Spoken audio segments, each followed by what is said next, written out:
Hello and welcome to the Meg Method podcast today. And we have an incredible episode that is a special episode all for Young Lives versus Cancer, which is a UK-based charity organisation that provides support to children, young people and their families who are facing cancer. They offer various services such as financial and practical support, emotional support, and information to help families cope with the challenges of cancer. The charity also advocates for policy changes to improve the lives of young cancer patients and their families.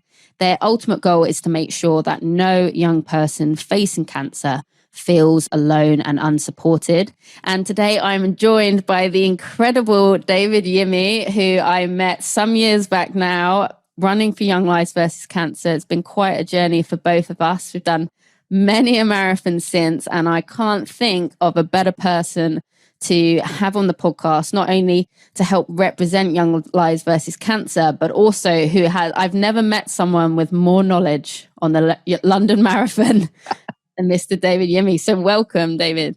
Hi, good to be on again, and thank you. I'm honoured to be on the Meg Method podcast again. So thank you for having me. Oh, you're so welcome. Generally couldn't think of a better guy to do it. And first of all, let's start with your journey. I think let's start with that so people know a bit more about you, because it's what an incredible journey you've been on. Do you want to maybe say kind of how you got to know Young Lives versus Cancer? And then also just what was the start of your London journey? Sure. Well, I started running in 2013 just for fitness purposes, really. And I really plateaued after a couple of years, and I really was running aimlessly and I wasn't really doing a great deal with it. And then long story short, really good friends of mine, their son got leukemia.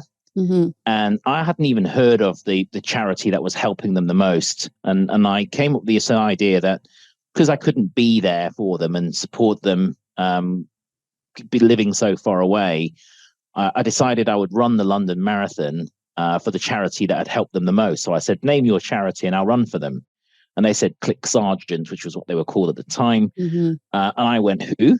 No idea who they are. Went and found out about them, did some research, went and actually visited one of their homes from home. And I was blown away by the work that they did. So I said, you know what, I'm going to choose this charity. And I started running marathons in 2018. That was my first one. It was the hot one. I remember it well. I still remember it well. Well, I had it easy. You were the one that was running in the 6-person costume that year, going for a world record, Meg. So, I had it easy.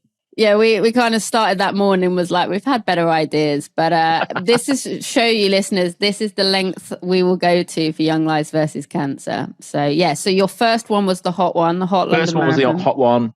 2019, I was injured, and lots of lessons learned about how not to train for a marathon in 2019. Yeah. And then I had to wait 2 years until I could run an event again, because of course we had COVID. Mm-hmm. But I ran the virtual in 2020. In 2021, I came back and thought, you know what? Everyone knows I can run a marathon now. So if I'm going to raise money for a charity, I'm going to have to do something bigger. So that year I ran Berlin and London marathons on back-to-back weekends, which was pretty epic. And then last year I thought, you know what? I'm going to have to up my game again if I'm going to have to raise money. So the opportunity came up for me to run Berlin, followed by London a week later, followed by Chicago, which I ran with you, and it was wonderful. And then 3 weeks after that, you and I together ran the New York Marathon as well. So I ran 4 marathons last year, and it's all part of a series of a challenge called the World Marathon Majors. And there are 6 of these world majors, and I have 2 remaining ones, Tokyo and Boston, which I will run this year. In fact, Tokyo marathon is very, very soon. Yes. And then I'll be running Boston to finish off. And then 6 days later, I'll run London for Young Lives versus Cancer. So yeah, I've 7 marathons in 7 months. Just a casual bit of exercise this year. It's just a victory lap around London once I've done the challenge. So yeah. Yeah, no, incredible. What an absolute legend. The amount of awareness and fundraising you've raised for Young Lives versus Cancer is unbelievable. And that's why we both did it, right? That's why we started you for your friend's child. I started because my friend Rob, he unfortunately passed away at the age of 21 within 4 weeks. And yeah, Young Lives versus Cancer just were unbelievably kind and supportive to his family. And at his funeral, his family just said, if you want to support in any way, that's the charity. Yeah. And here we are. And that's the thing you will learn this episode about the London Marathon. It is that good that this is what it has started. We're a good few marathons in, and London Marathon is to blame. You know what? London, we've had this conversation before, Meg. London Marathon, and I've run 4 out of the 6 majors now. And London Marathon is and remains the best marathon in my opinion. Me too. It's got everything. It's the most welcoming. It has the most variation in the course, which keeps it interesting on race day. It has incredible camaraderie amongst the runners. It's the friendliest marathon. You can make friends all over the course. In fact, my running partner last year, I met through running the London Marathon. We ran 21 together and we ran 22 together. And in 21, I met my current year running partner, Lydia, who is, she and I are going to run together this year. Amazing. And you make friends for life. So the camaraderie is there. The crowd is incredible and so consistent. Other races, you get a good crowd. New York, the wall of noise at mile 15 was incredible. But London is consistent all the way through, which makes it the absolute best. And of course, the most inclusive as well. I remember running through the Pride section last year. And also for any runners who are either fast or slow, it doesn't really matter. London Marathon actually leave all of the finish line gantry up. So it doesn't matter if you take 3 hours or 12 hours to finish, you'll always get your medal and your finisher's t-shirt. And they don't take the gantry down now until the last runner has crossed the line, which I think is absolutely incredible. Yeah, it's truly incredible. And just like you said, like it celebrates genuinely every runner. If like the pros put on a race, it's a really generous course. So if you are really into watching the marathon on the telly, like so many people will come to watch the pros at the start and they always put on a show. It's a great course to go for time as well. And even if like it's hands down by a long shot, the most charity vests you'll ever see at a race, the most colors you'll ever see at a race, the most, like different, just celebration of different boroughs, different backgrounds, every type of runner. And like I said, the decision now to keep the gantry up, I think is incredible. Like and if you are running the London Marathon, you're a runner. It doesn't matter whether you walk all of it, whether you walk, whether you are in the wheelchair race, like everybody is welcome and considered an athlete and part of that race. And it's just, there's nothing like it. Yeah, I think you've heard me say this many, many times, Meg. It doesn't matter if you're a trotter, a plodder, a jeffer, or a jogger. As long as you start that, 99% of people who get to the start line of the London Marathon will finish it. Yep. And it doesn't matter if you take 3 hours or 12 hours, the finisher shirt is the same, the medal is the same, and the feeling of just sheer awesomeness when you cross that finish line is exactly the same. So, and the way I see it is the longer you take, the more value for money you get, right? So I say this all along. I'm like, aliens would think we are that. Well, would think we're odd anyway. But like, I've never got it. Like, we pay all this money and do all this training because we want to do this event, and the winner is somehow the person who finishes the experience quicker. I'm like, I'm lapping up every second of this. Just make the most of it. That's exactly right. And if you've run the London Marathon before, then you know what you're in for and how incredible it is, and you just can't wait to get back. And if this is your first marathon, I am so excited for you, and like, take it all in, because there is nothing like your first, and you will genuinely have the best day ever. I've heard that from supporters. Every person who's come to support me was just like, I had no idea how much fun I'd have, and I was just so moved. Like it really is, you see like humanity at its best. And then as a runner, get ready to be overwhelmed. And especially, I recommend to everyone, put your name on your race shirt, because if people will get behind you anyway, but you'll never hear your name so much in a day. In London, especially, I mean, Berlin, you get a few people shouting your name. Chicago, a few people more.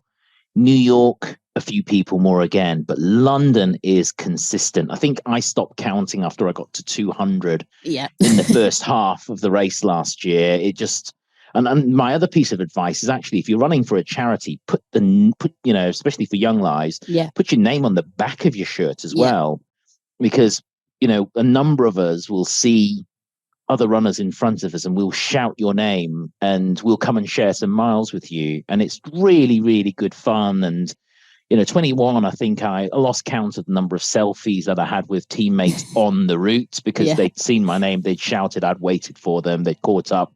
We ran together for a couple of miles and then we went our separate ways. So definitely get your name on the front and the back. Yeah, absolute great advice. And just running your own race on the day, just be present, enjoy it, and just make the most of it. As I said, that's what you'll remember. You will remember the memories from it at the end of the day, and just what an incredible day it was. So soak it all up. And I know you're a huge advocate for this, Yimmy. Just do your own race. Enjoy your own race.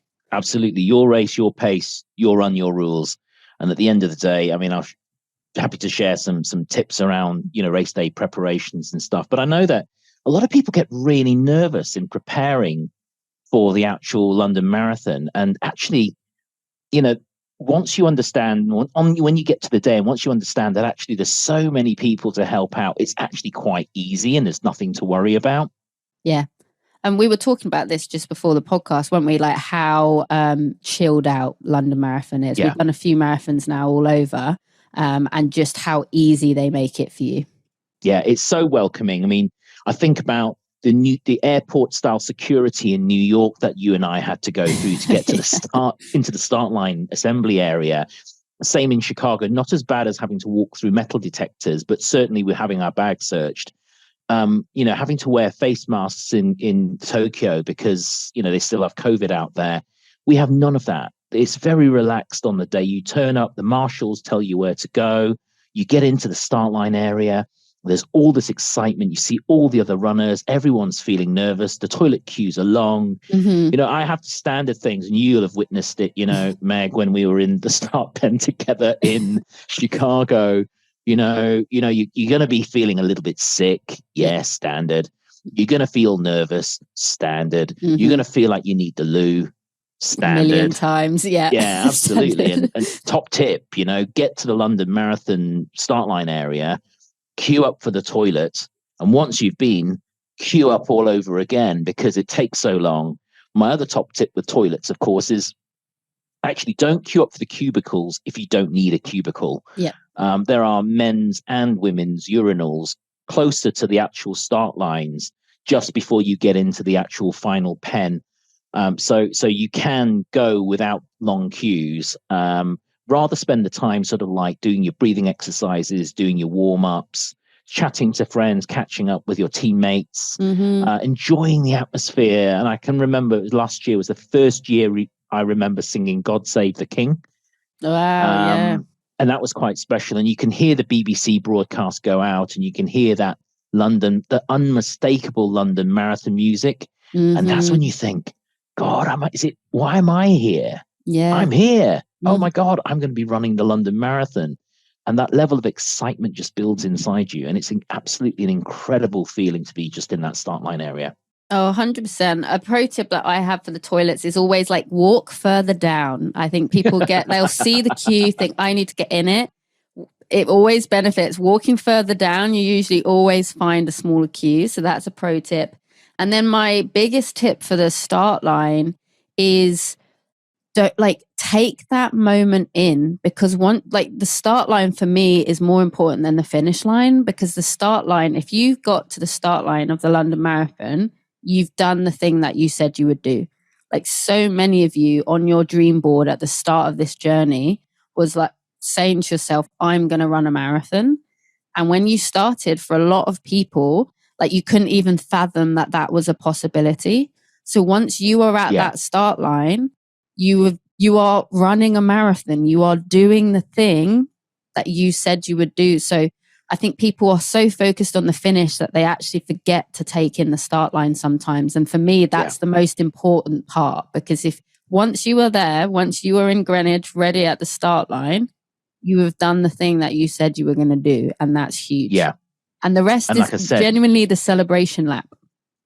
Yeah, that's right. 99% of people who start, as I said before, 99% of people who start will finish. And I think that, soak in the atmosphere around you is just absolutely important, so important. And one of the things I always learn from you, Meg, is when you say just be present and just enjoy it. And you will get some imposter syndrome, the little voices in your head. One of them saying, this is really exciting. Let's go, go, go. The other voice saying, oh my God, what are you doing here? You're not a marathon runner. And it won't be the last time you hear that voice in your head that day, as when you're in the start line, in the start line. But you've just have that belief and have that confidence of all that training that you've done over the last few weeks. And people only ever see that finish line photo. They don't see the weeks and weeks of sacrifice, commitment, the anguish, the anxiety, the hard work, the blood, sweat, and tears that goes into just getting to that start line. And getting to that start line is the absolute key. Yeah, exactly. So finishers photos are great. You're all going to have them because you're all going to get to that finish line. We have no doubts about that. But don't forget to take that start line photo. Don't forget to really soak that moment in, because, and so many people, they don't go, oh, my goal is to finish a marathon. Usually people say, I want to do a marathon. So if you are at that start line, don't worry, you are going to finish, but you have done the thing that you said you would do. And that's just epic. That's right. Speaking of start line photos, I mean, a lot of people ask, when do you find out when you actually, where you're going to be starting?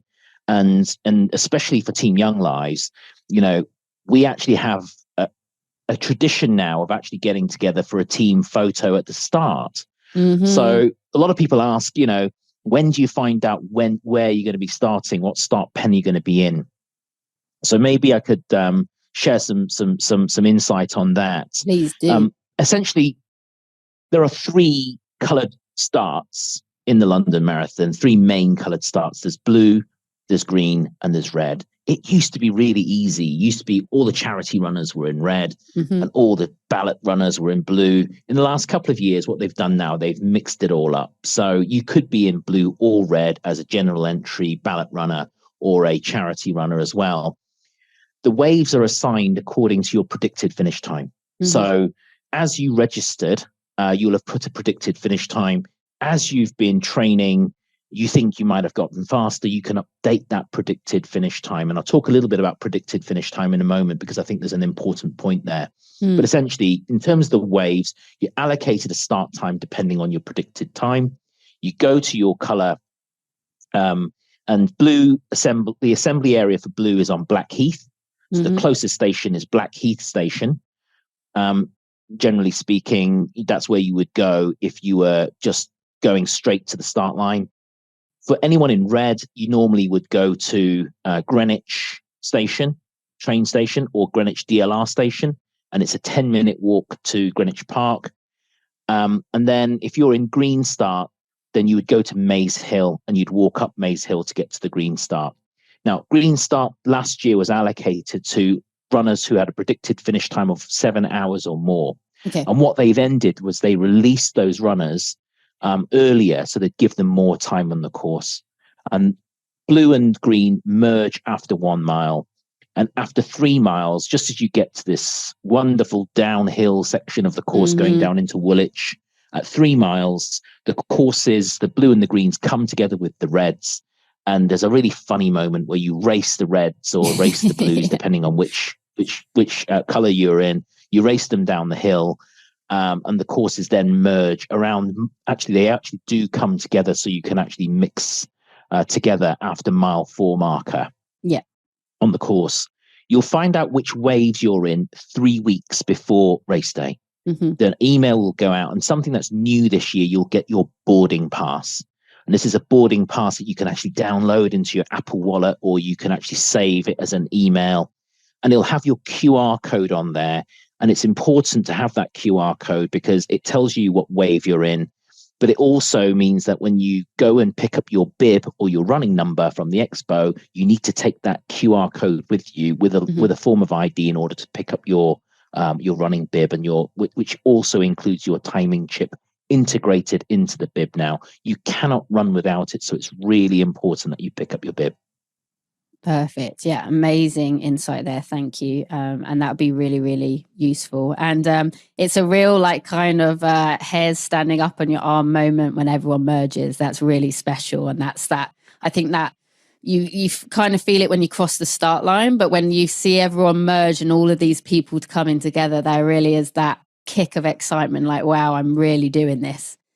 Yeah, they appear out of nowhere. Yeah, they appear out of nowhere. Yeah. I was in Blue last year and the year before, and suddenly you look left as you pass this old closed down pub, and suddenly all these runners appear out of nowhere, and you think, what are these guys doing? Oh, hang on a minute, they're doing what we're doing, and it's just it's just so much fun. But I think one other thing I would mention is that different coloured starts and different stations. For anybody who is in Young Lives, we have this tradition of meeting up for a team photo. We tend to do it in an area because the marshals separate the runners, so blue runners can't go in the red zone, the red runners can't go into the blue zone, etc. So what we do is we pick up spots in Greenwich Park. It's usually at St. Mary's Gate. For anyone, I would say everyone just head to Greenwich, either mainline station or Greenwich DLR, Cutty Sark for Maritime Greenwich. It's a 10-minute walk. If you want a point to navigate to, put in the Greenwich Tavern, which is a pub, which is right outside the park. When you're at the pub, you'll see a statue of William IV. Park gates will be right in front of you. Walk beyond those park gates is a clump of trees. That's where Team Young Lives meet. And we have a big team photo and a bit of a rallying cry of excitement before we then all head to our respective pens. Now, it's closest to the red start, so it's only another 2 or 3 minutes walk to the red start from the photo area. For the blue starts, you do have to walk up the hill and walk around the side of the park because the marshals have blocked off an area. So it does take another 10 minutes or so. So if you're not going to be going for a photo at St. Mary's Gate and you want to go straight to the blue start, get a train to Blackheath, because it's only a 10 to 12 minute walk from Blackheath Station. It will save your legs. But, I'd encourage everyone to get involved in the photo because it was always good fun. And of course, we use it for the cover picture on our Young Lives versus Cancer Facebook page as well. So, yeah. Yeah, no, I hugely recommend. No matter what station you go to, if you're running on your own, like, again, the camaraderie of all runners is amazing, and you feel that atmosphere on the train and coming right off. But again, I ran 3 times London Marathon, and each time like that beginner's photo is really, really special. Again, it's another really important reminder as well of why you're doing it, why you chose Young Lives.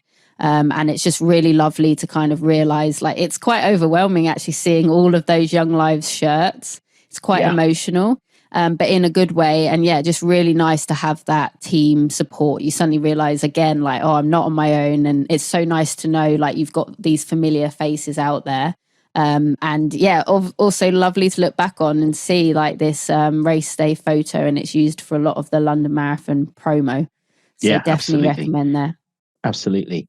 We were speaking about the Expo. We call it the Expo because we're old hands at this. Stuck in our ways. Now it's called the London Marathon Running Show. It takes place at the Excel Centre, which is in Docklands. It is a bit of a trip out there, but it's fairly easy to get there. You either get on the DLR, the Docklands Light Rail.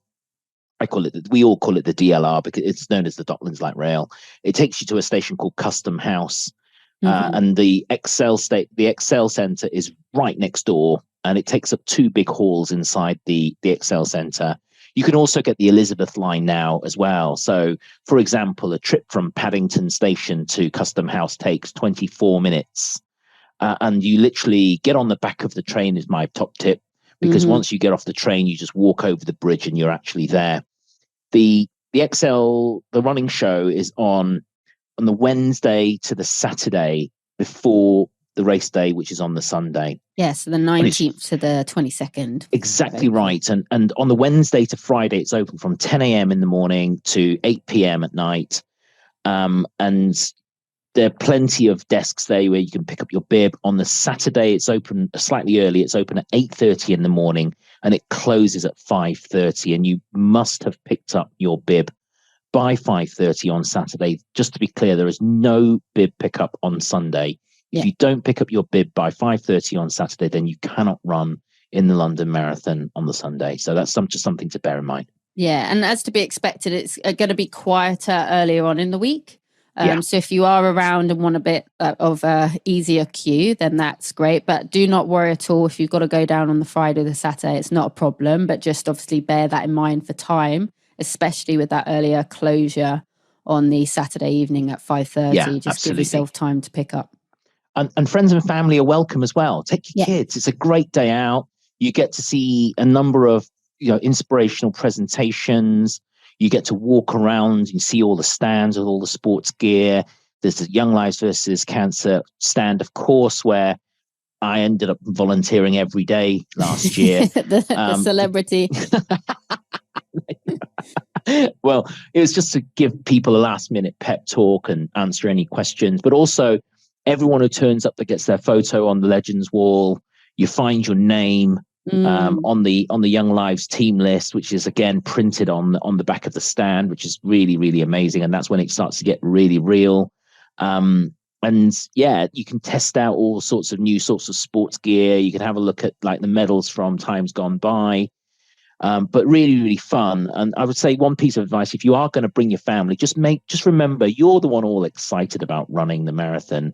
Your spouses, partners, and children generally get bored of it all after a while. So just make sure that there's plenty of places to get food to eat at the Excel Centre. So it's a family affair. Bring your friends and family, but just bear in mind that that you will have to eat at some point during the day. That is a huge pro tip. Don't let anyone go hangry around the show. Yes. It's so much more exciting when you've eaten. But also at the same point, yes, of course, it's going to be much more exciting for you because you're running it. But remember, you are running it and this is such a huge thing for you. So again, soak that all in. The running show is great to have that pre-marathon excitement. You're going to find people that can totally relate to the inevitable nerves you're going to feel. And another wonderful thing about being a runner for a charity and being part of that team is they're there for you. They're going to be there at the running show to answer any questions you have, to feel excited with you. So if you're with your family and as I say, as much as they love you, you just think, but you don't quite get it.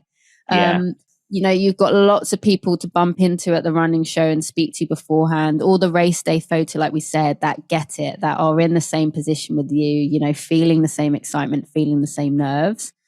So don't forget that day is about you, and that's okay. There's few things in life where you can be like, you know what, I'm going to really soak this up. Do you know, so many friends and family members I met last year of our runners and other runners that I've met through other social media channels. I'm having a conversation with a runner, and I'll ask their family, how do they feel about mummy or daddy running, and all spouses and partners. And the one thing that always makes me smile is when I hear a spouse or a partner who haven't seen their other half for weeks on end because they've been out running, say to me, do you know what? I didn't get it until I came here at the Expo. And the Expo is the first time you get to see, all of the camaraderie and the atmosphere of the London Marathon coming together. And there's so many people came up to me saying, I didn't get it until I came to this running show. And now I get it. The level of excitement is off the charts. There's such a buzz in the air, and it feels like I need to sign up for this next year. And I say, well, why don't you? Run for a charity as well. Just slip that in there. Absolutely. But no, absolutely. Even it's really inspiring seeing so many people walking around, and then you start to realize, gosh, these people have given up so many weekends, and there's so many different bodies and different backgrounds, and all of these people have decided to do something bigger than themselves. And like you say, it's really inspiring whether you're running or not. That's that first real glimpse of what the London Marathon is all about. So I definitely recommend to go. And if you are a spouse or a family member, I really encourage you to go and get that support as well, because it's I think you'll get more out of it than you would even expect as a non-runner. Yeah, absolutely right. I totally agree with that. And then, of course, you've then got your bib. Yep. I think you get to the night before race day. Mm-hmm. And actually, people often ask me, what do you do the night before? What do you do to prepare the night before race day? And I always say, actually, don't just think about the Saturday night. Think about the Friday night as well. The race is on the Sunday, but also think about what you're going to do on the Friday. And I always give one piece of advice, which is sleep well on Friday. Yeah. Because it's very likely that you're not going to sleep very well on the Saturday. Yeah. And if you do sleep well on the Saturday, that's a great bonus, right? But I think that most people will feel those pre-race nerves. I still get them. I still struggle to sleep. And then I get into this paranoia about waking up on time on race day, especially when I'm in a hotel overseas somewhere and I don't have somebody giving me a nudge saying, right, aren't you going racing today, sort of thing. Yeah. So on the Friday night, get a good night's sleep. And then on the Saturday, I always say, have a relaxing day. Yep. The temptation is, you don't know London, or you've not been to London before. The temptation is go to do all the sightseeing and rush around the place. I would say save that for the Monday for your recovery walk, to recover those legs. But on the Saturday, try and get some relaxation time in. By all means, get on the big bus tour, because you don't have to walk so much, but save your legs. On the Saturday night, get a decent carby meal to make sure that you're topping up those glycogen stores ready for the race day on the Sunday. And I then have a routine. Yeah. My routine is I do what's called my flat lay. It's alien for some people who've never run a race before. Please do explain the classic flat lay. The flat lay is really important for two reasons. One, you take out everything that you're going to take with you on race day: shoes, socks, shorts, vest, visor, sunglasses, headphones, nutrition, everything you're going to take with you and you're going to wear, or you're going to put into a pocket somewhere, and you lay it all out, usually on the bed or lay it on the floor. And then you take a photograph of that, and then you check it again to make sure you've got everything. And then you pack it all. I tend to then pack it all away into a corner, and then I don't touch it again. Yeah. Because it's easy to sort of freak yourself out by saying, what have I forgotten? What have I forgotten? If you need to check anything, then you take the photo that you've got on your phone and you have a look at the visual reference. Yep. Right. So that way that's your visual checklist that you've actually got everything. The other really important reason why you do this is because you then post it on social media, and it's really cool. And if you're a charity runner, you post it on your Facebook or your Instagram, and it reminds everybody, hey, I'm running a marathon tomorrow. Here's my donation link, by the way. Exactly. Donate to Young Lives versus Cancer. And you get a bit more of a boost, and people send you good luck messages, which is always really, really positive. So always do your flat lay the night before, put all your stuff away, and then leave it alone. Because the temptation is you keep tinkering. And I just leave it alone because I've checked it twice, and then I leave it alone until race day morning.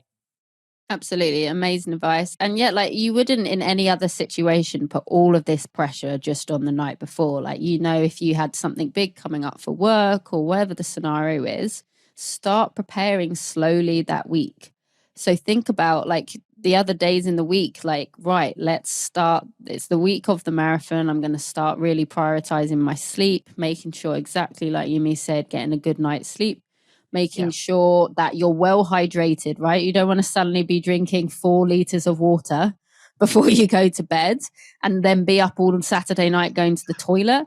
Like, really think about from Monday, like, how are you going to start really making sure that you're hydrated? Like, set yourself up to succeed that week. Like, you wouldn't put pressure on any other day of the week like that. So you don't want, like, it Saturday night's suddenly not the night to do everything. Start practicing, ease yourself in the week. Same with the carb loading. You don't want to be having some ridiculously heavy meal and then on Sunday be trying to lug yourself around. That's right. Just start on Monday, start introducing that extra bit of carbs. Like, I'm going to have an episode all on carb loading. Just starting to put those extra bit of carbs into your meal, and don't place all of that pressure on Saturday because there's no need. You've got a whole week to prepare, and just start slowly increasing that hydration, sorting your sleep out. That's it. Personally, I like to carb load from the Wednesday or the Thursday. Yeah. And otherwise, personally, I just feel a bit constipated on the day. Yeah. Otherwise, you just feel heavy and you got to lug yourself around 26 miles. So I tend to start carb loading, and it doesn't mean you have to eat pasta and rice for every single meal. I think, Meg, you're absolutely right. It's introducing a little bit more carb into the meal. But the carb is important because that's what's going to top up that glycogen store. Mm-hmm. And I'd also say, especially on the Saturday night, don't go for anything too exotic. No. Because you really, really do not want funny tummy first thing in the morning. And only marathoners will understand this, or people who've done races, the blessing of being able to go to the loo in the morning of race day before you have to leave your hotel or leave your house to get to the start line. It is an absolute blessing when that happens. It is. Thank the Lord.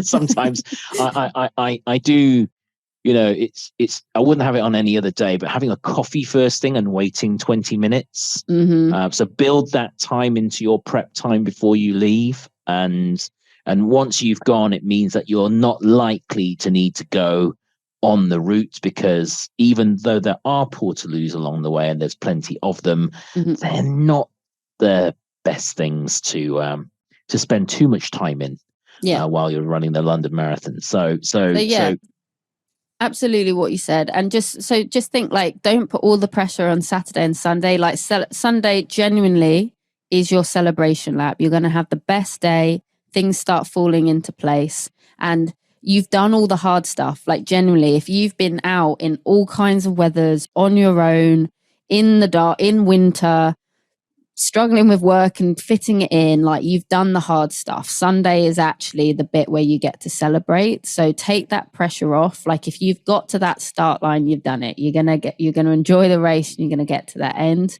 Saturday, as I say, that's your night to do the last little bits, but don't put all the pressure. Start earlier in the week, and it's just, starting to be a bit more mindful of the sleep. Start increasing that hydration early. Start adding a bit more carbs to your meal, and then Saturday you've not got all of that pressure to do it at once. Yeah. And also in your your final big runs as well, use that to practice these little things. So maybe the night before one of your bigger runs, practice with a little bit of extra, like that carb loading. And so just put in a bit of practice before the main day. Yeah. Just like Yumi said, don't be doing something wild and different on the Saturday night. Stick to what you know and what you feel comfortable with, and then go to town celebrating once the marathon's over. But take that pressure out the Saturday for sure. Absolutely.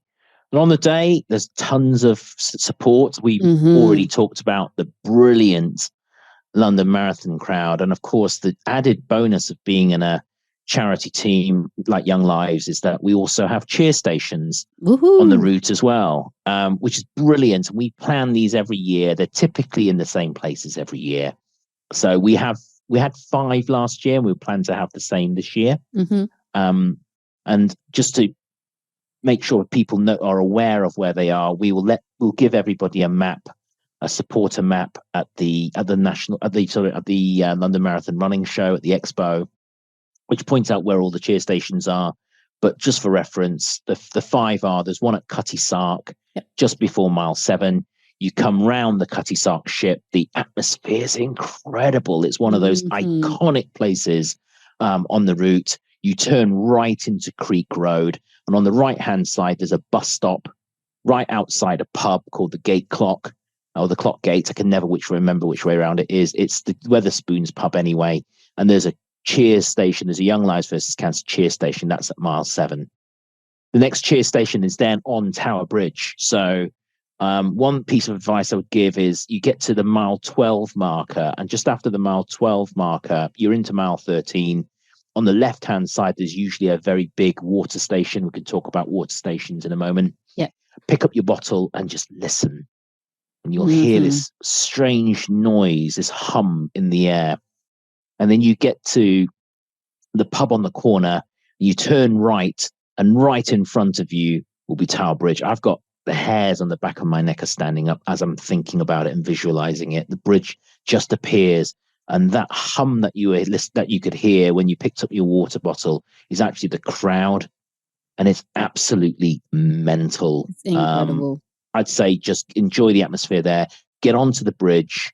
And then stay to the left-hand side is where normally the Young Lives cheer station is, on the left-hand side. Stay to the left, high five your team photographer there will take your photo as well. And then as you come off the bridge, get into the middle of the bridge for an amazing race day photo. And I'll talk a little bit more about photos. And yeah, you are the person to do it.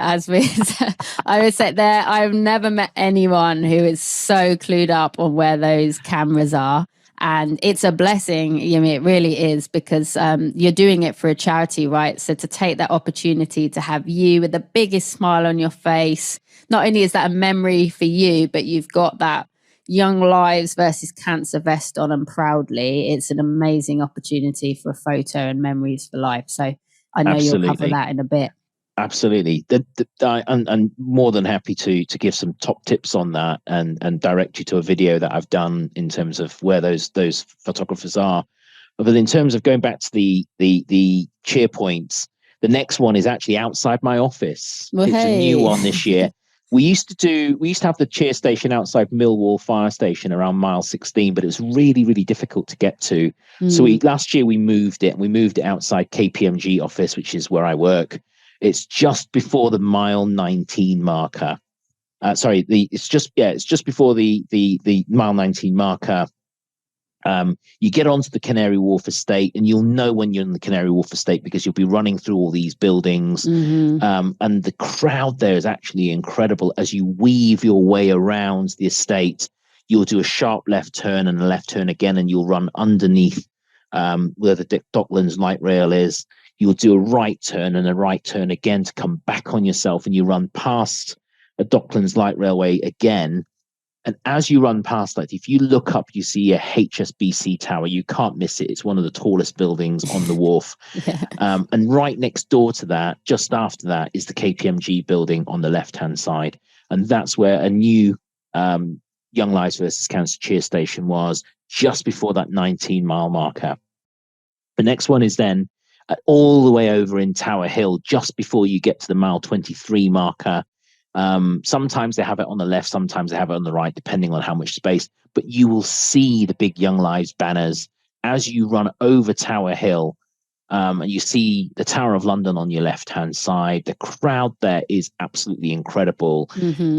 Go high five your team at the cheer point there. And then the last one is right outside Embankment Station on mile 24, right at the end of mile 24. Actually at the end of mile 25, right at the end of mile 25, just before you get to the mile 25 marker. It's right outside Embankment Station, and there's a reason why it's there, because it's close to the after party, which I'll talk about in a moment. But that's the last cheer point, right at the end of mile 25, and that's when you're really gonna need that little bit of a boost from some friendly faces, or with who are associated with the charity. Give them a hug if you need to. Get your family to be there as well, before you then take your right turn into what is really the sort of like final straight as you run towards Buckingham Palace. Definitely. And they are such a huge support. I know they're called the supporters, but you'll see exactly why. If you're fortunate enough to be able to have your friends and family there, that's going to be such a boost.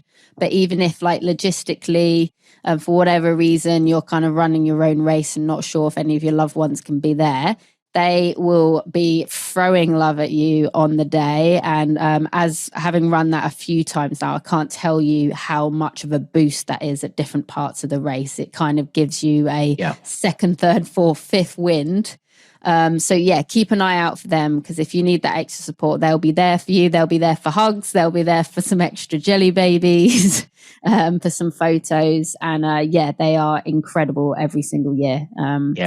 And I think you will finish the race having a newfound support for people, because like I said, it's not just the runners to be celebrated that day, it's the supporters as well. I have such an appreciation.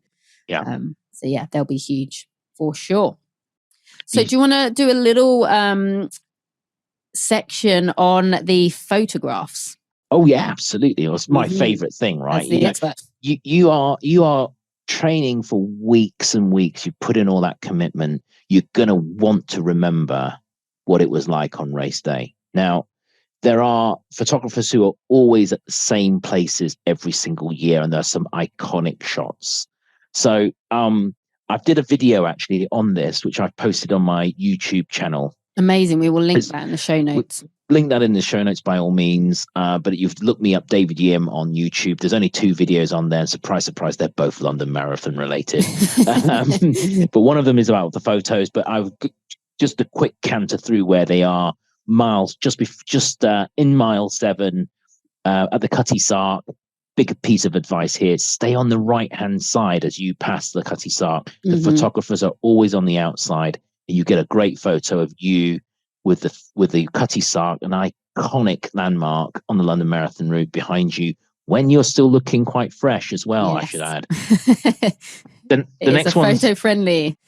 Absolutely. When you're looking good still. Mile 9 is the next one as you come into Canada Water, into that Surrey Keys estate. Just after the mile 9 marker, there's usually a photographer there. As you get into the second phase, I would say, of the marathon, the next one's on Tower Bridge. As I said, as you come over the bridge, when you pass that second tower, just be in the middle there, and you'll get a photo of you coming off the bridge with the bridge behind you. Make sure you get some space. That's an iconic shot.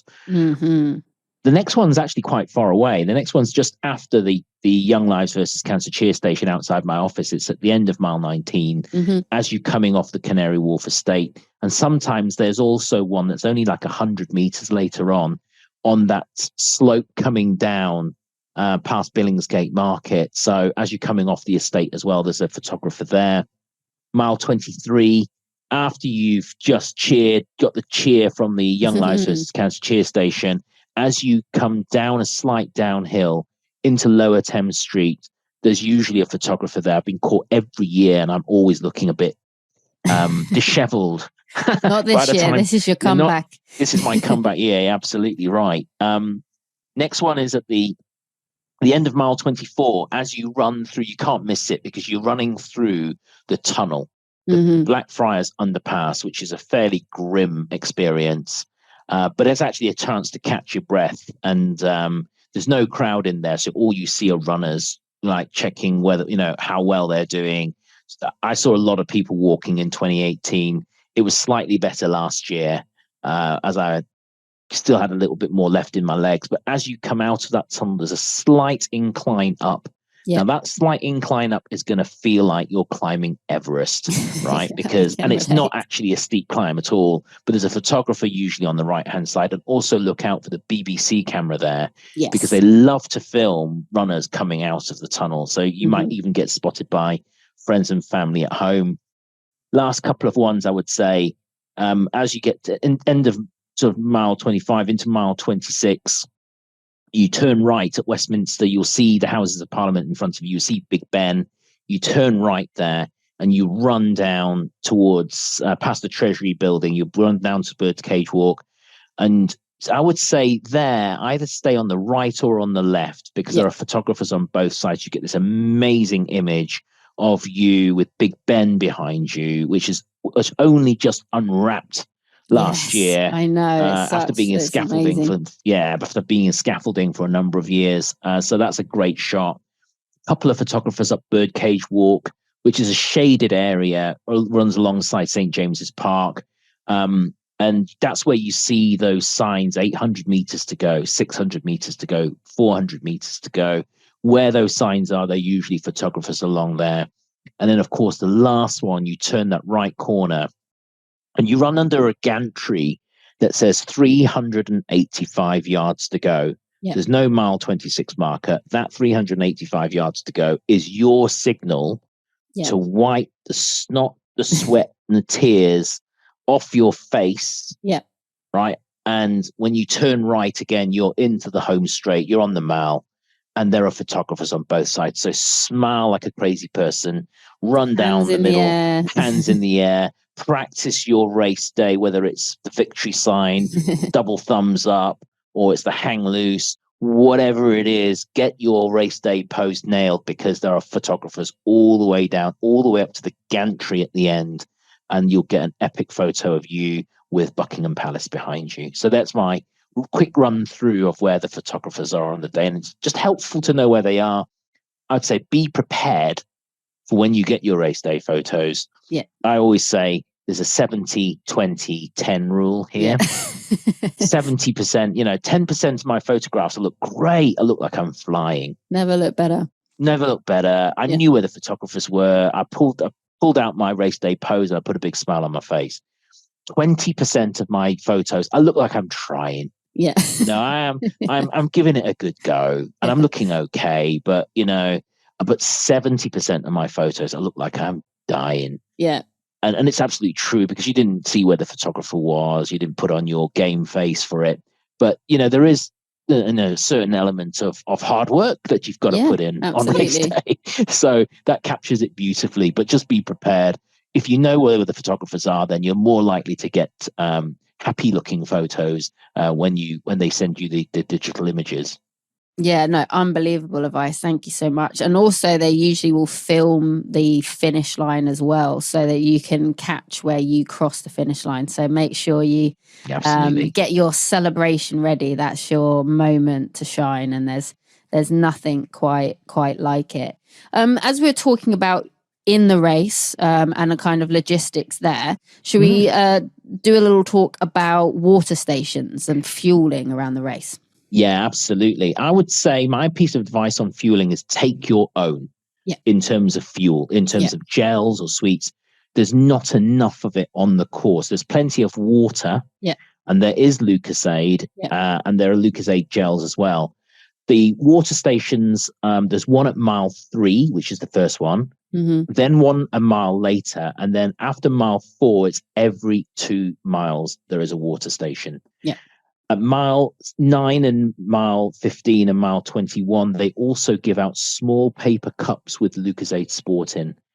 They used to give out the bottles, but they're trying to cut back on the environmental impact, and not some people would just have one sip and there'd be a huge waste. But you'll know when you get to the Lucozade station, because the floor turns sticky all of a sudden. Something like, am I in a nightclub again?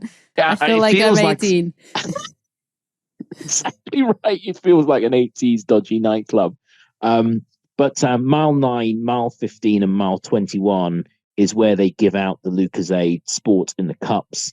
And they also then have 2 points at mile 14. So just after halfway, there's usually a big truck that's parked in the middle of the highway. The highway is the 1 point on the marathon route where you see runners running in the opposite direction. In the middle, there's usually a big Lucozade truck, and they're giving out Lucozade gels. And they also then give out those Lucozade gels in mile 19 on the Canary Wharf as well. I would say, look, in terms of the gels themselves, I think they're fine. But if you're relying on them in terms of your fueling strategy, I wouldn't do. I would advise against it, because there's too few gel stations and they come way too late in the race.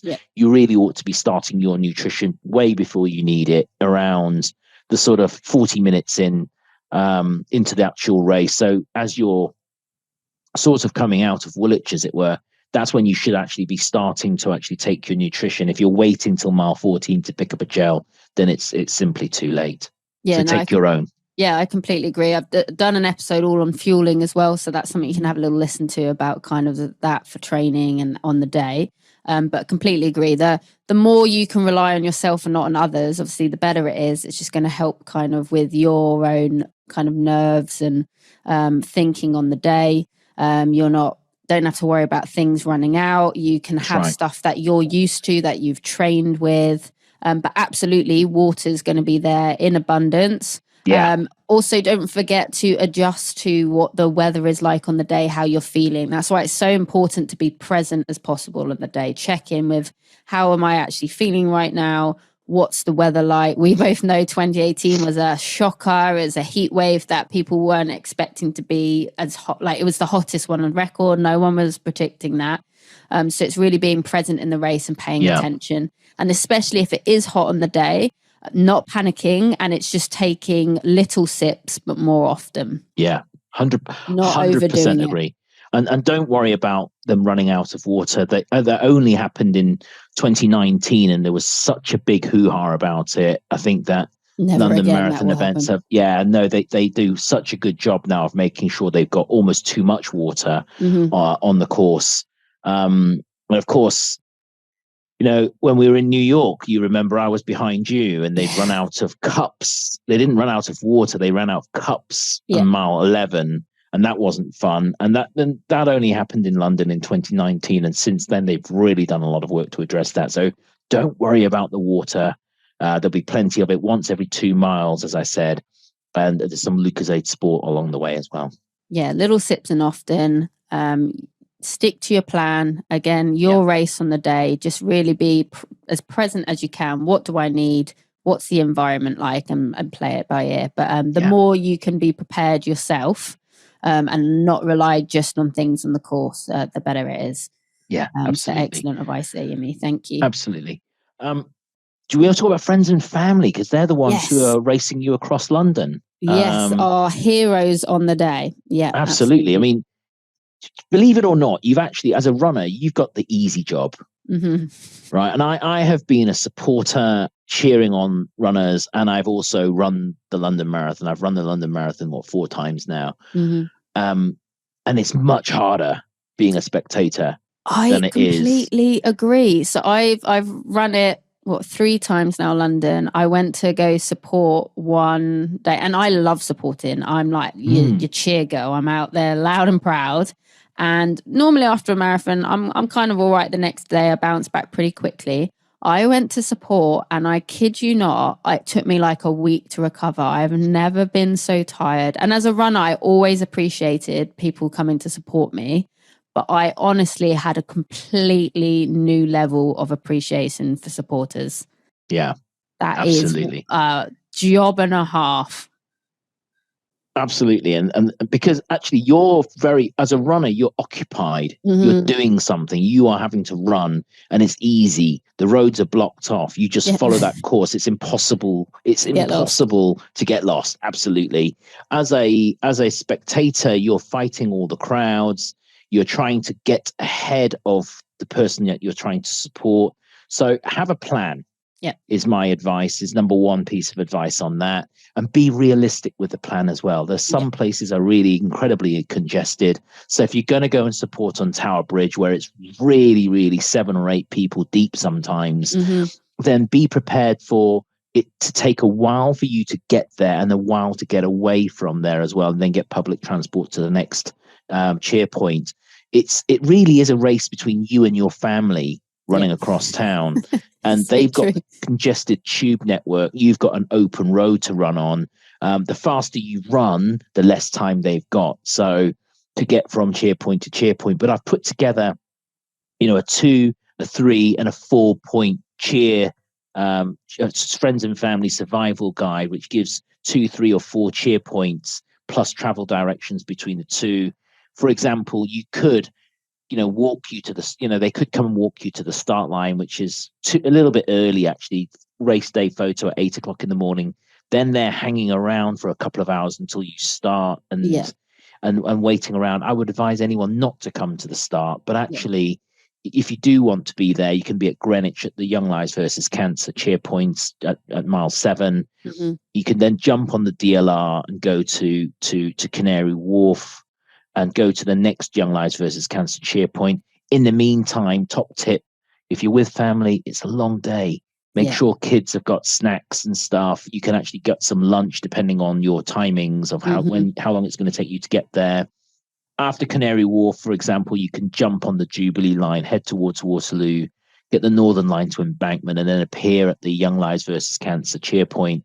outside embankment station. And that's an example of a 3-point plan that's absolutely doable and will mean that they can keep ahead of you to get to the cheer point before you get there.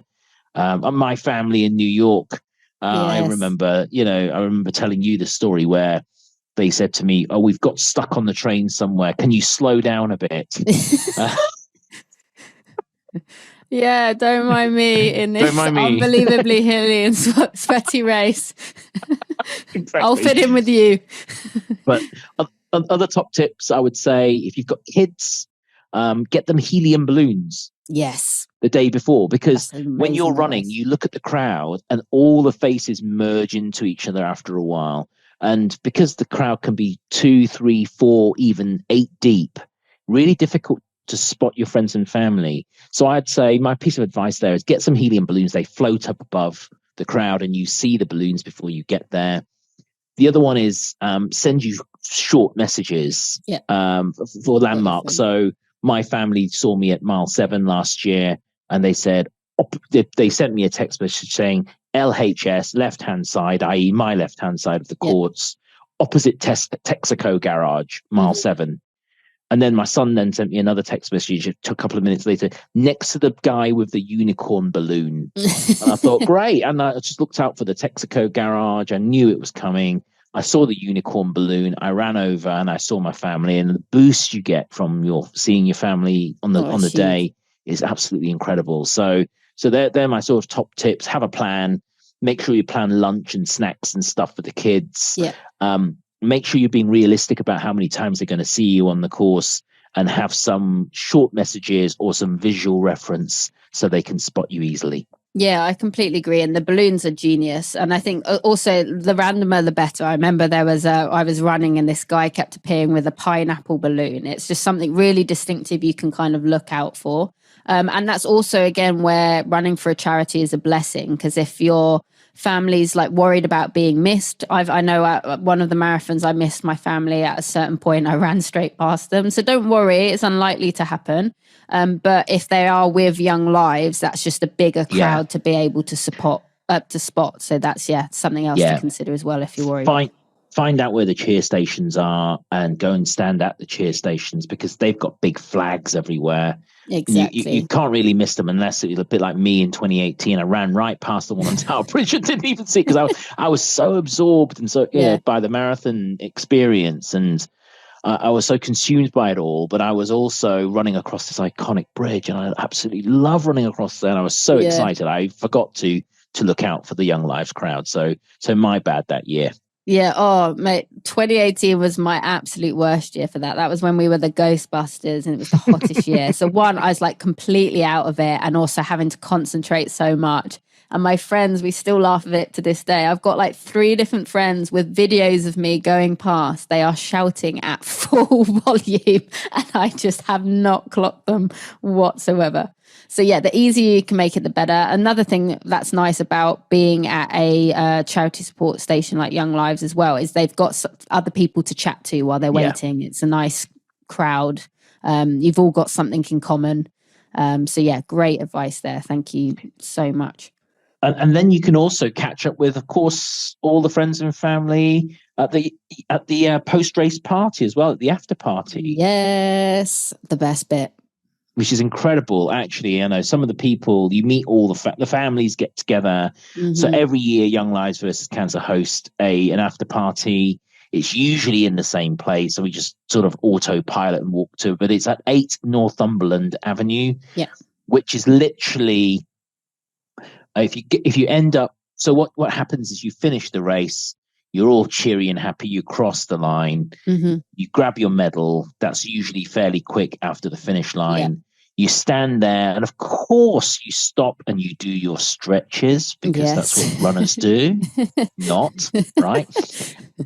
You pick up your goodie bag. You do all your selfies on the finish line, which is absolutely standard. It's going to take you about, if you actually walk down there, it would take you about 10 minutes to actually walk through, but you're going to spend about half an hour just soaking up the atmosphere. Yeah. There'll be tears and laughter and hopefully tears of joy. Yeah. You pick up your goodie bag, which will have a snack in it and some water. Then you go and collect your bag that you've dropped at the bag drop in the morning. And as you get to the end, you can either turn right and walk towards Horse Guards Parade. For those of you not familiar with Horse Guards Parade, it's where they have Trooping the Colour every single year. Mm-hmm. And you actually do get an opportunity to walk through the actual Horse Guards Parade, and you appear on Whitehall, and there's a friends and family sort of A to Z points where you can actually meet people along Whitehall. Normally we'll direct you to go to a particular point where there'll be a Young Lives versus Cancer team member there with a big flag, and they'll then lead you on a sort of, normally it's a 5-minute walk, but you've just run a marathon. It's going to take you a good 20 minutes to actually hobble over there. If you decide not to go for Horse Guards Parade, you come down the Mall, you stay to the left, and just before you go through Admiralty Arch, you can't miss it. There's a big building at the end. It's curved and it's got arches. Again, look out for the Young Lives versus Cancer team member. They've got a big flag. They'll come up, they'll collect you, and they'll escort you down to the after party at 8 Northumberland Avenue. And it's usually open. They're going to open it slightly later this year because we recognize we've got runners who take slightly longer to cross the finish line. Amazing. And there's some hot food. If you get there before a certain time, which we're just trying to work out the details of, you also get a free massage as well. That is such a blessing. They're doing the Lord's work, I'll tell you that. Absolutely. I actually missed it last year because I spent a lot of time chatting to all my friends at the end at the finish line, and I actually didn't make it to the after party till the massage people had packed up. But I still managed to get a big plate of pasta, which was very, very welcome. Yes, absolutely. So I completely recommend stopping by the party. It's just another opportunity to celebrate your achievements. Really drives home again what you like, the impact of what you've just done, why you did it. And they really do look after you. As I say, they make sure you're well fed, get some drinks in you. If you're catch the timings right, you can get a little massage. I've always gone straight to the venue. There's no right or wrong way, whatever's best for you. But London Marathon actually is excellent in terms of its finish line. It's a really kind finish line. It's really quick to get through. You're kind of, after running 26.2 miles, you suddenly are on it very quickly. You pick up your medal and your bag very quickly. Instead of veering off kind of to Horse Guard Parade and then trying to track down your family via, last name, finding, whatever placards being held up. Personally, I've always found it kind of quicker to meet them there at Northumberland Place. Yeah. It's just a lot easier, but there is no right and wrong, whatever feels best for you. But I've personally found it a lot quicker actually to find my family just going straight there. And it's a bit nicer for them as well. They can be inside, they can be there to greet you. Nice as well if you've got kids with you, that they can kind of be inside in the warm. And they can sit down as well because they've been standing all day as well. So, that's a great tip, Meg. I think, meeting your friends and family at the venue where there's a point for them to go to. And of course, there's toilet facilities, etc. there as well. Yeah. Rather than, we'll do our thing in terms of, selfies, etc., and soaking up the atmosphere. Do spend a little bit of time just absorbing the atmosphere and doing your stretches, of course, which is vitally important, like all of us do. You'll thank him on Monday, I tell you that. So I mean that's the overall experience of running for Young Lives. Is an incredible amount of support before you get to the day, on the day, and also afterwards as well. Everyone gets their photo taken, and you get your photo back from the expo or the running show as well. You get your photograph taken with your medal, with your family at the after party, and you get to meet all the other runners, and you all get to share your stories with people who've also done it too. So they all want to talk about it. You'll have loads of runners that you can share your experience with as well. Yeah, that's such a huge point. That's a massive takeaway from the the after party, because you're filled with a room of other people that kind of get it. They've just done this crazy experience like you, and it's I found that really important actually, to have that little bit afterwards to be able to kind of offload and share that experience. Yeah, absolutely. And so Young Lives versus Cancer is such an incredible resource. They are so grateful that you've chosen them and want to run with them. And they literally do so much to try and support you and, do whatever they can and to show that gratitude. So there's so many resources to be used. Make sure you use them. David Yim being an incredible resource. And I know you've got your own even running group going, Yimi. So do you want to say a little bit about that? Because I think that's hugely valuable to any runner, even if you're not running for Young Lives. Yeah, I mean, we've got. I set up a Facebook group, which is the London Marathon Training Tips, Advice and Support Group. We've got about 6,500 members now. Incredible. And we started it because the London Marathon group got very, very spammy. The official one got quite spammy, and then they started restricting content, and it was really frustrating for a lot of runners because they couldn't post when they wanted to post and get answers as quickly as possible. As we know, because we've done marathons and we remember our first time as well. Yeah. How stressful it is when you've got a question and you've got a slight niggle or an injury, or you're worried about something and you want a quick answer. So it's getting quite frustrating waiting for the official training group posts to go live. So I set up my own Facebook group. As I said, in 5 and a bit months, we've actually got 6,500 members now. Amazing. There are about 140, 160 posts per week at the moment, as we're approaching sort of halfway in the training block. Lots of advice on there. And I post a lot of the stuff that we've been talking about today, in terms of race day tips, in terms of where the photographers are.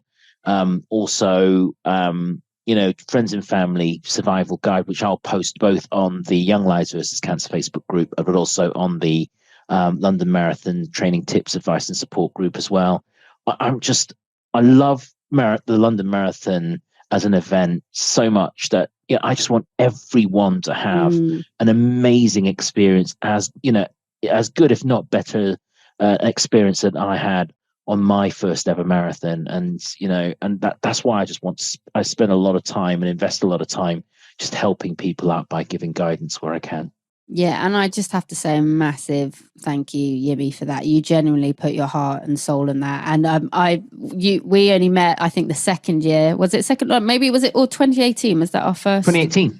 Yeah, so 2018. My first London Marathon was 2016, and I can only imagine how valuable that would have been to have all of the advice that you put together. That would have made it a completely different experience. So. Massive thank you to you and credit to you, because you genuinely, it's almost become like you've got a full-time job and a family, and you spend your own time and so much of it putting that stuff together, answering people's questions, and purely, genuinely for the love of Young Lives versus Cancer and the love of the London Marathon. And you genuinely mean that, I know, when you say you just want other people to have the best experience they possibly can. Yeah, and absolutely. That shows. So thank you so much for that. As another veteran of the race and who hugely loves it, I just think that's wonderful, and I'm so appreciative that you go out of your way to make sure people have the best time. So thank you for that. So anyone listening, that's also going to be in the show notes. So if you're running the London Marathon and you are not in that group, I honestly advise it. Yimi's advice is priceless. It really is. Like, you go into so much detail. It covers everything. You've also got the support of the group, and the community is just unbelievable. Again, another glimpse into what the London Marathon is and how special it is, and also just the generosity of the running community in general. Like, it really is so special, the running community. The camaraderie is amazing. Get all of that info there. I'll put that in the show links. Keep an eye out for the podcast. If you've got any other questions, there's going to be a lot of episodes coming out that's going to cover fueling, carb loading, general questions that you have. So feel free to listen to that. This episode will also go out on YouTube. So if you don't want to listen, you want to watch it back, do that. And just know that Young Lives versus Cancer are also there as a resource. If you've got any questions, there's plenty of people to answer them. So there we go. But thank you so much, Yimi. Is there anything we haven't covered? Any last words that you want to say? I'd say my top 3 tips for race day. Yes, go for it. I'd say number 1 is start slow. Yes. Huge. It's always, there's 48,000 runners. There's going to be some congestion, right? But always start slow. And if you think you're running slow, slow down some more. Mm-hmm. Really, if it's your first time, respect the distance, because if you go running off, it's really exciting to get carried away at the start, and you'll just burn your legs out and you'll pay for it later. That happened to me in 2018. I didn't respect the weather conditions. I was being unrealistic about my start time, and I really paid for it later. My second thing is related to that, and I didn't talk about it before: predicted finish times. Make sure you put down an honest predicted finish time. And the reason why I say that is because some people try and game it so they can get an earlier wave start. All that happens there is you get put with all other runners who are faster than you. You get carried away at the start, and what then tends to happen is you either burn out or you'll just see people continuously passing you, which is really disheartening. And it puts you in the wrong sort of mind frame for the race. So start slowly is my first tip.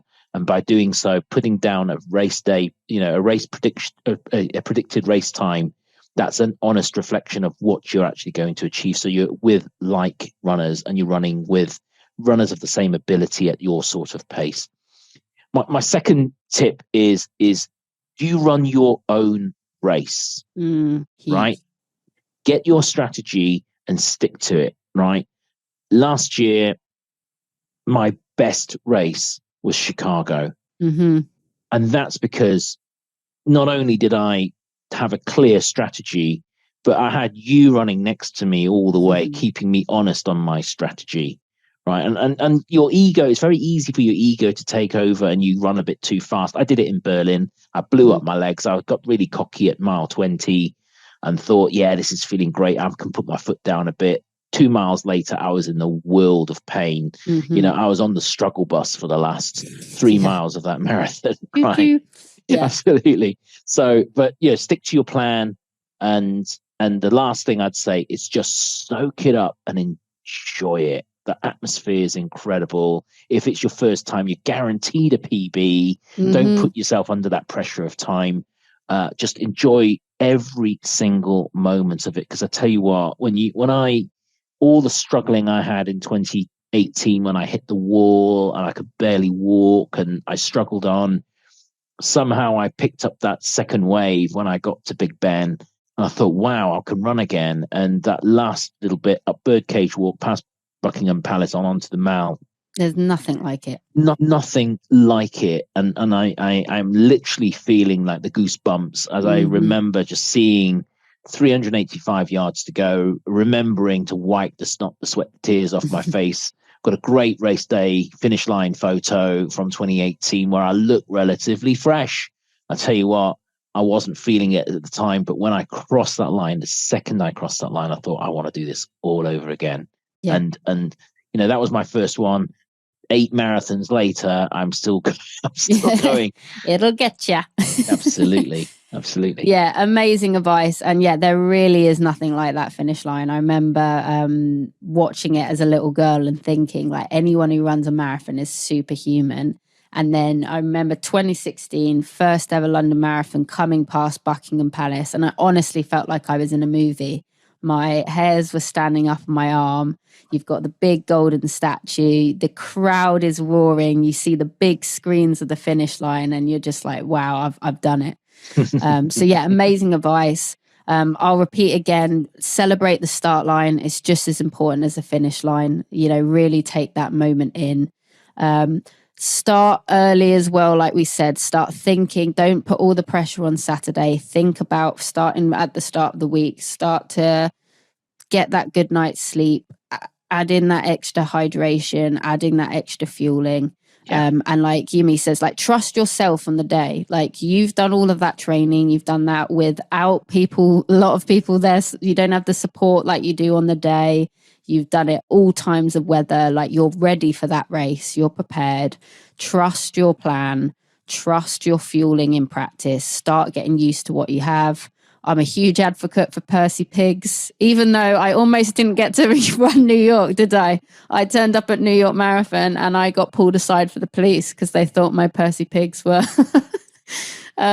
performance enhancing drugs. So, so yeah, don't let that's another tip then. Don't let your Percy Pigs get you in trouble at the airport. But I feel like London's going to be a lot more welcoming with your Percy Pigs. Yeah. And yeah, Absolutely. just have the time of your life. Yeah. Perfect. Great advice. So thank you so much for your time, Yumi. Thank you so much for everything you do for Young Lives versus Cancer and for just runners in general. As I say, your advice has been invaluable. All of the links to Yumi's group, all the things we talked about, will add the stuff in the show notes so you can easily find it and have the most incredible race. There'll be nothing like it. You'll have memories for life. And huge congratulations for all the hard work you've put in.